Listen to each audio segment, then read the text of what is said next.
સ્થાનિક સ્વરાજની ચૂંટણીને લઈને ભાજપમાં ધમધમાટ શરૂ. કમલમ પર હાથ ધરવામાં આવી નિરીક્ષકોની કવાયત. આગામી 2 દિવસોમાં નિરીક્ષકો જશે અલગ અલગ જિલ્લામાં અને જિલ્લાની નગરપાલિકા માટે દાવેદારોની સેન્સ લેવામાં આવશે. આગામી સપ્તાહ ગાંધીનગરમાં યોજાશે ભાજપ પાર્લામેન્ટરી બોર્ડની બેઠક અને બેઠકમાં ઉમેદવારોના નામ પર મહોર મારવામાં આવશે. સ્થાનિક સ્વરાજની ચૂંટણીને લઈને ભાજપની તૈયારીઓ શરૂ. કમલમ પર નિરીક્ષકોની કવાયત હાથ ધરવામાં આવી છે. આગામી 2 દિવસોની અંદર નિરીક્ષકો જશે અલગ અલગ જિલ્લામાં અને જિલ્લાની નગરપાલિકા માટે દાવેદારોની સેન્સ પ્રક્રિયા હાથ ધરવામાં આવશે. આગામી સપ્તાહ ગાંધીનગરમાં ભાજપ પાર્લામેન્ટરી બોર્ડની પણ બેઠક મળવાની છે અને આ બેઠકમાં ઉમેદવારોના નામ પર અંતિમ મહોર મારવામાં આવશે કે કોણ ઉમેદવાર લડશે અને તે લગભગ આ પ્રક્રિયા પૂરી કર્યા પછી નક્કી કરી દેવામાં આવશે.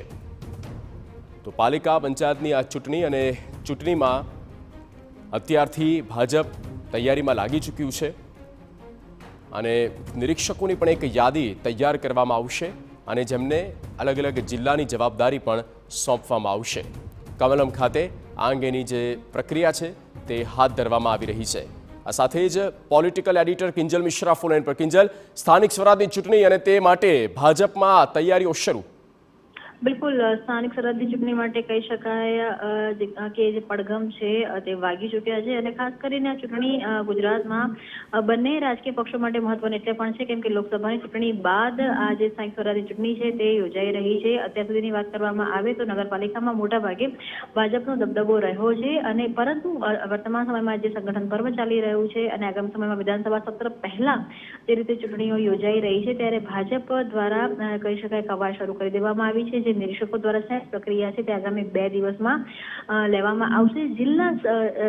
તમામ જિલ્લામાં નિરીક્ષકોને મોકલવામાં આવશે કે જ્યાં નગરપાલિકા અને તાલુકા પંચાયતના નામો માટેના ટિકિટ વાંચકો છે તેમની જે સેન્સ છે તે લેવામાં આવશે અને આગામી સપ્તાહની અંદર જે એક આખું કહી શકાય કે જે ભાજપનું માળખું છે તે પ્રમાણે જે પાર્લામેન્ટરી બોર્ડ છે તેની અંદર મુખ્ય પ્રધાન તેની સાથે જે ભાજપ પ્રદેશ પ્રમુખ સી.આર. પાટીલ સહિતના જે આગેવાનો છે તે બેસશે અને જે આખરી મહોર છે તે નામોને આપવામાં આવશે. મહત્વનું છે કે 1 ફેબ્રુઆરીએ ચૂંટણી ફોર્મ ભરવાનો અંતિમ દિવસ છે ત્યારે ભાજપ દ્વારા પણ 30 અને 31 તારીખ સુધીમાં તમામ નામો છે તે ક્લિયર કરી દેવામાં આવે તેવું હાલમાં લાગી રહ્યું છે.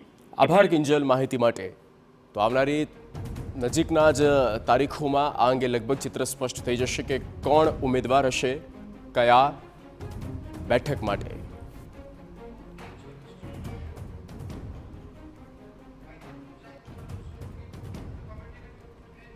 બેઠકમાં ઉમેદવારોના નામ અંગે મહોર મારવામાં આવશે અને નગરપાલિકામાં જ્યાં ભાજપનો પહેલેથી દબદબો રહેલો છે અને ભાજપ કોઈ નુકસાન થાય તે મૂડમાં નથી અને માટે જ એક બાદ એક તમામ જે સેન્સ લેવાની પ્રક્રિયા છે તે પણ હાથ ધરવામાં આવશે.